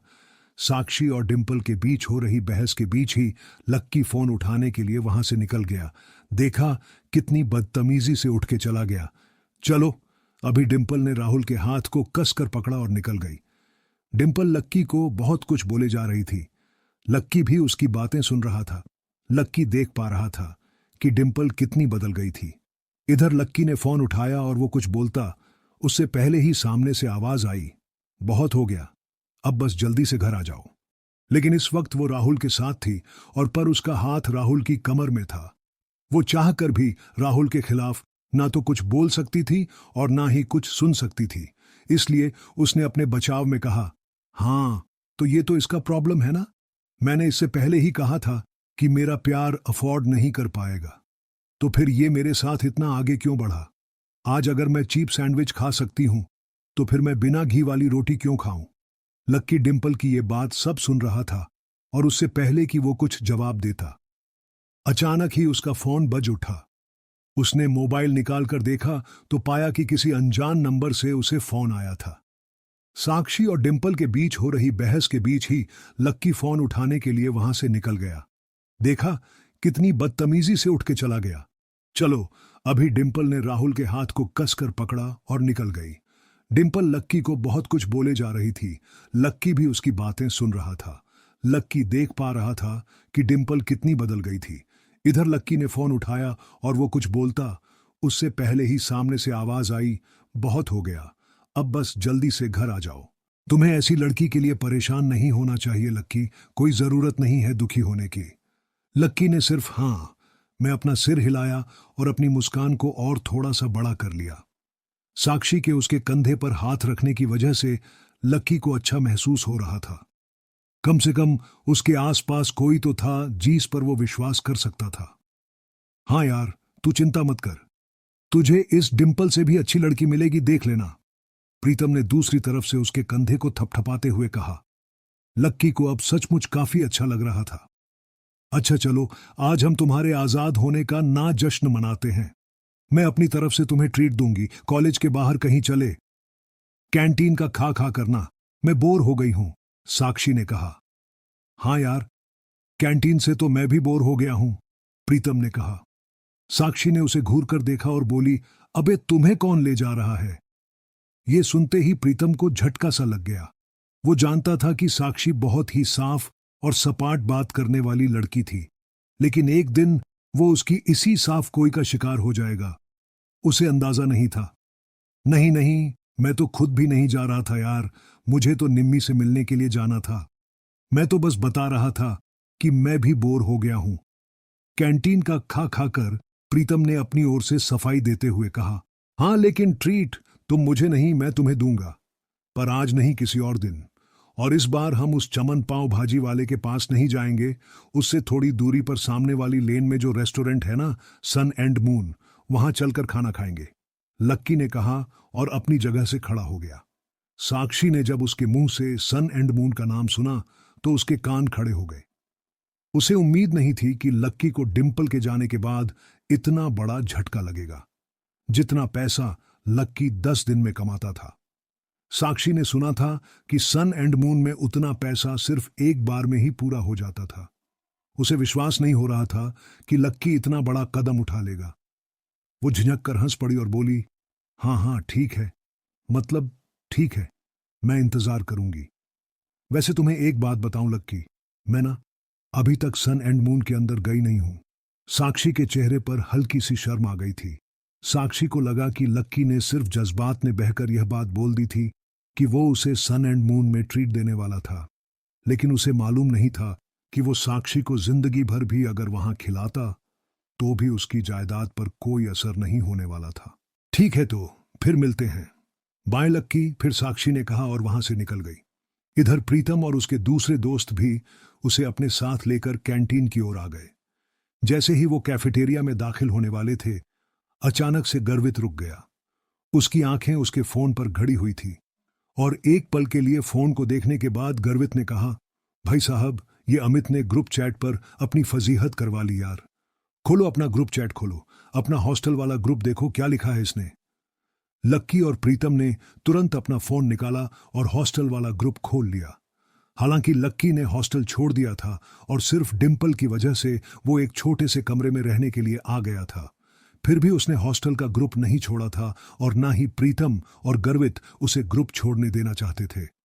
गर्वित की बात सुनते ही तुरंत लक्की और प्रीतम ने अपनी जेब से फोन निकाला और देखा। अरे बाप रे, कितना बड़ा गड्ढा है ये।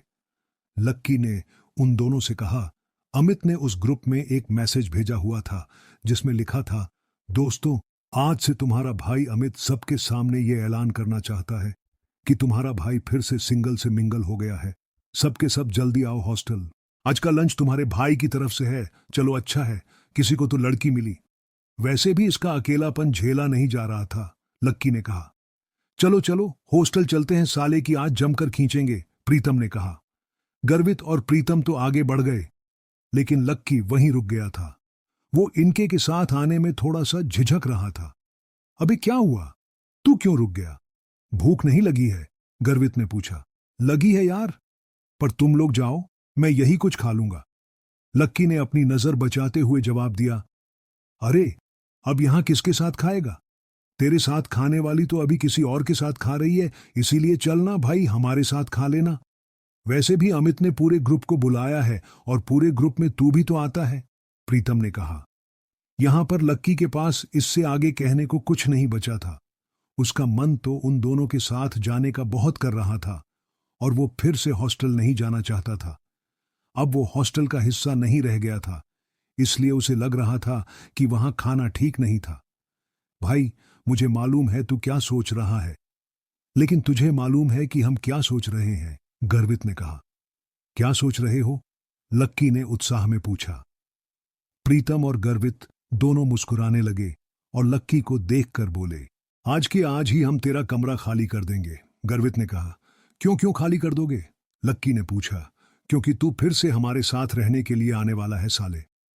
प्रीतम ने खुशी से उसके कंधे पर हाथ रखा और उसे खींचकर अपने साथ लाने लगा। लक्की ये बात सुनकर खुश हो गया था। उसे लग रहा था कि डिंपल के जाने के बाद उस कमरे में वो अकेला हो जाएगा, लेकिन जब उसके ये दोस्त जिंदा थे तब तक वो उसे अकेले नहीं छोड़ने वाले थे। थैंक्स यार, तुम लोग हो तो मैं। इसके आगे लक्की कुछ कह नहीं पा रहा था, लेकिन उसकी आंखों में दोस्तों के लिए प्यार साफ नजर आ रहा था। थोड़ी देर बाद जब वो तीनों हॉस्टल पहुंचे तो उन्होंने देखा कि एक लड़का और एक लड़की एक साथ एक पलंग पर हाथ पकड़कर बैठे हुए हैं।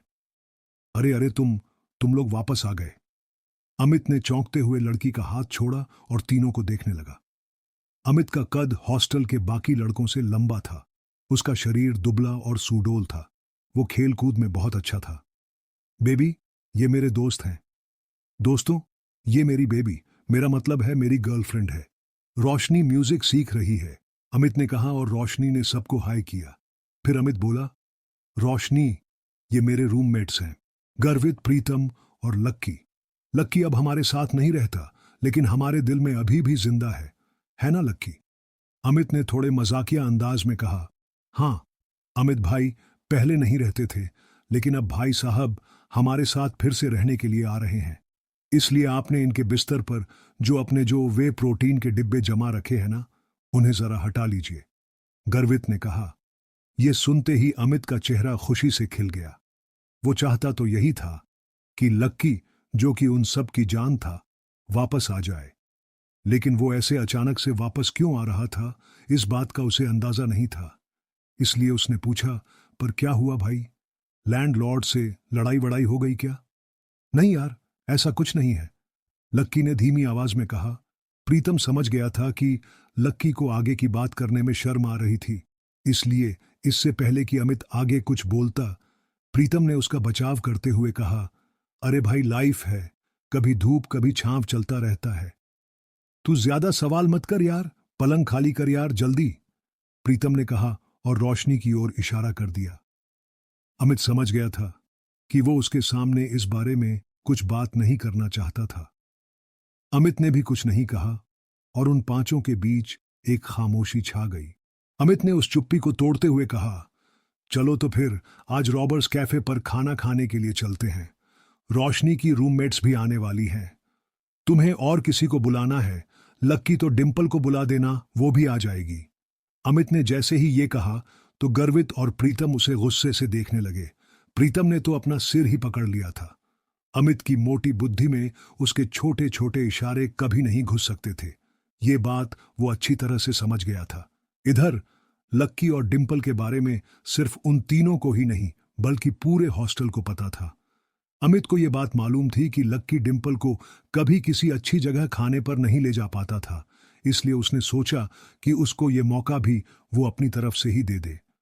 अब इससे पहले कि प्रीतम लक्की के घाव को ढकने की कोशिश करता, उसने खुद ही उसे कुरेदते हुए कहा, अमित, मैं और डिंपल अब साथ नहीं है यार। तुम और डिंपल साथ नहीं मतलब ये कब हुआ यार, और कैसे? अमित ने लक्की से पूछा। उसका मुंह सवाल पूछने के बाद भी खुला का खुला ही रह गया था। अब जो हो गया सो हो गया ना यार, सब आज ही जानना है क्या तेरे को? गर्वित ने उसे फटकारते हुए कहा। अमित समझ गया था कि इस बारे में बात करने के लिए सही मौका नहीं था। अमित, हमें निकलना चाहिए यार, मेरी रूममेट्स का मैसेज आया है कि वो लोग निकल चुकी हैं। वो लोग पहले से ही बहुत भूखी हैं और अगर हमने उन्हें वेट कराया ना तो वो मुझे ग्रिल करेंगी यार, रोशनी ने कहा। हाँ, अब ऐसा है तो प्रीतम जी, गर्वित जी और लक्की जी, आप अपने अपने कपड़े बदल लो। प्रीतम, तू लक्की को कुछ बढ़िया सा दे देना यार, और प्लीज सब लोग जल्दी तैयार हो जाओ, हम लोग बाहर इंतजार कर रहे हैं, अमित ने कहा और रोशनी का हाथ थामकर बाहर आ गया। इधर प्रीतम ने कमरे का दरवाजा बंद कर लिया था। अमित और रोशनी कमरे के बाहर थे। जहां अमित बार बार कमरे के दरवाजे की ओर देख रहा था, वहीं रोशनी अपने हाथ बांधे और मुंह फुलाए बरामदे के उस पार देख रही थी। जब अमित की नजर रोशनी पर पड़ी तो वो समझ गया कि कोई तो बात थी। जिस तरह से वो हाथ बांधकर खड़ी थी, उससे साफ समझ आ रहा था कि रोशनी को किसी बात पर तो गुस्सा आ रहा था। क्या हुआ बेबी, कुछ हुआ है क्या? अमित ने पूछा।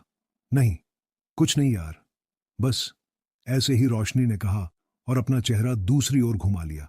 बोलो ना बेबी, क्या हुआ?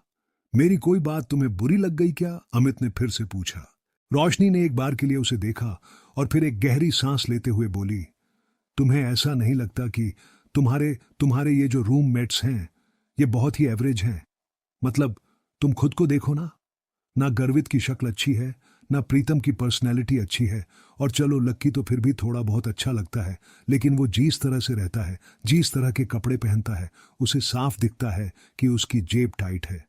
अब ऐसे लोगों को मैं अपने रूममेट्स के सामने कैसे ले जाऊंगी यार, बताओ। अमित को उसकी बात सुनकर मन ही मन काफी अजीब लगा। हम सिर्फ खाना खाने ही तो जा रहे हैं, हम कोई ब्लाइंड डेट थोड़ी सेट कर रहे हैं इनकी और तुम्हारे रूममेट्स के बीच। तो तुम फिर इतना परेशान क्यों हो रही हो? तुम्हें ऐसा लग रहा है कि मेरी रूममेट बाहर इतनी दूर, इतनी धूप में सिर्फ खाने के लिए आ रही हैं अभी? तुम सच में डम्ब हो। अरे उन्होंने भले ही मेरे फेस पर यह बात ना कही हो, लेकिन मैं जानती हूं ना कि वो सिर्फ तुम्हारे रूममेट्स के लिए मिलने आ रही है। क्या पता किसी को कोई पसंद आ जाए तो। मैंने तुम्हारी फोटो दिखाई थी, तुम्हें देखते ही सबकी जुबान ऐसे ही लपलप होने लगी थी, और उन्हें लगा कि तुम्हारे रूममेट्स भी तुम्हारे जैसे ही होंगे, इसलिए वो भी मुझे उन सबको मिलाने के लिए कह रही थी। रोशनी ने चिढ़ते हुए कहा, हाँ बेबी सॉरी, मुझसे गलती हो गई। मैंने तुम्हें बताया नहीं कि मेरे रूममेट्स बायोलॉजी सेक्शन से है, अमित ने कहा। असल में वो था सपोर्ट्स कोटा से, लेकिन वहां पर जगह नहीं थी, इसलिए उसे लक्की की डॉर्मेट्री में शिफ्ट कर दिया गया था। अब इससे मैं क्या करूं? तुम ये सब मुझे अब बता रहे हो? मैं लंच ही कैंसिल कर देती हूं, बोल दूंगी कि अमित का ट्रेनिंग सेशन शुरू हो गया है। रोशनी ने फिर से चिढ़ते हुए कहा, अरे नहीं यार नहीं, प्लीज ऐसा मत करो। अमित ने उसके आगे हाथ जोड़ते हुए कहा, अगर ऐसा हो जाता तो प्रीतम और गर्वित उसकी नाक में दम कर देते। वो दिखता पहलवान सा था, लेकिन उसे इन दोनों से बहुत डर लगता था। तो फिर ठीक है, अब वहां इनके साथ जो कुछ होगा ना, उसके लिए तुम मुझे ब्लेम मत करना प्लीज, रोशनी ने कहा, और इससे पहले कि अमित उससे आगे कुछ कह पाता, रोशनी का फोन बज उठा। हेलो, हाँ कोयल, अच्छा तुम लोग पहुंच गए? हाँ हाँ, इतनी भी क्या जल्दी है यार, जब तुम मिलोगी तो खुद ही देख लेना। अच्छा, तुम्हारे सिर पर चोट? अच्छा अच्छा, ठीक है, हम बस आ ही रहे हैं, रोशनी ने कहा और फोन रख दिया। ये कोयल वही कोयल थी जो आज सुबह ही लक्की से बैंक में टकराई थी। वो रोशनी की बहुत अच्छी दोस्त थी और इन सब में सबसे अमीर है। इतने में गर्वित, प्रीतम और लक्की कमरे से बाहर आ गए। इधर तीन सुंदर सी बन ठन के आई हुई लड़कियां एक टेबल पर पहले से ही बैठी हुई थी। उनकी शक्ल, सूरत और कपड़े देखकर यह पता चल रहा था कि वो पैसे वाले घरों से थीं। उनमें से एक लड़की का चेहरा छोटा और गोल सा था, आंखें बड़ी बड़ी और चमकीली सी थीं। उन तीनों में सबसे सुंदर वही थी। कोयल, तुम्हारे सिर पर लाल सा क्या लगा हुआ है? कहीं कोई चोट वोट लगी थी क्या? एक लड़की ने कोयल से पूछा।